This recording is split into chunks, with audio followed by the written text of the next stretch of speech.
झांसी का एक छोटा सा गांव था जिसमें गलियां बहुत तंग थी और बच्चे अक्सर उन गलियों में खेला करते थे। वहां पे मिट्टी की सौंधी सौंधी खुशबू आती थी, बच्चों की हंसी की गूंज होती थी और दौड़ते हुए कदमों से पूरा मोहल्ला जिंदा रहता था। वहीं पर एक छोटा सा कोना में बिल्कुल अलग थलग, बिल्कुल चुप एक छोटा सा बच्चा बैठा रहता था जो 12 साल का था। उसका नाम था सोनू। बिल्कुल कमजोर कद काठी का बच्चा था। सोनू के माता पिता एक हादसे में चल बसे थे।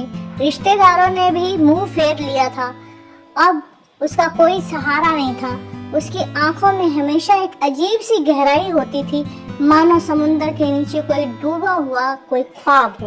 अक्सर जब लोग उस गली से उसके सामने से गुजरते तो उसे ये कहते हुए जाते कि ना फिसलो इस उम्मीद में कि कोई तुम्हें उठा लेगा, सोचकर मत डूबो कि कोई तुम्हें बचा लेगा। देखा तुम्हें मुसीबत में तो हर कोई मजा लेगा, हर कोई मजा लेगा। और ये शब्द तीर बन करके सोनू की रूह को चीर जाते, पर सोनू चुप रहता क्योंकि वो जानता था दुनिया उसे दया की नजर से कभी नहीं देखेगी।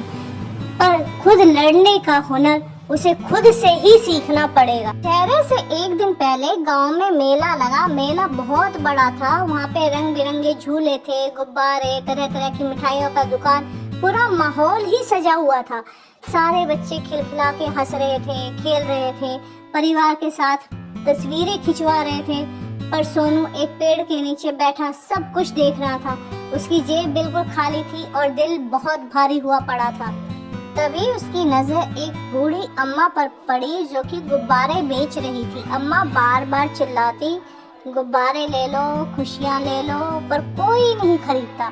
लोग चमचमाती दुकानों की ओर भाग रहे थे। सोनू धीरे से उस अम्मा के पास जाकर बोलता है, अम्मा क्या मैं आपकी मदद करूं? सोनू ने सारे गुब्बारे उठाए और बच्चों के बीच जाकर चिल्लाया, ये कोई आम गुब्बारे नहीं, ये तो उड़ते ख्वाब हैं। जो ले जाएगा उसके सपने पूरे होंगे। उसकी तरफ बच्चों की भीड़ दौड़ पड़ी गुब्बारे खरीदने के लिए और देखते ही देखते सोनू ने सारे गुब्बारे बेच दिए। अम्मा की आंखें खुशी से छलक गई। उसने अपने कांपते हाथों से सोनू के सिर पर हाथ फेरा और चुपचाप उसकी हथेली पर कुछ पैसे रख दिए। सोनू ने उन पैसों से अपने लिए एक रंगीन गुब्बारा खरीदा जो उसकी अपनी पहली कमाई से था। आज पहली बार वह दिल से मुस्कुराया था और अब उसने जीवन का एक चैप्टर पढ़ लिया था। अब वह हर रोज आता और अम्मा की मदद करके कुछ पैसे कमाता। फिर धीरे धीरे उसने अपना खुद का एक छोटा सा काम उसी पेड़ के नीचे खोल लिया जहां वह भी अब गुब्बारे बेचने लगा था।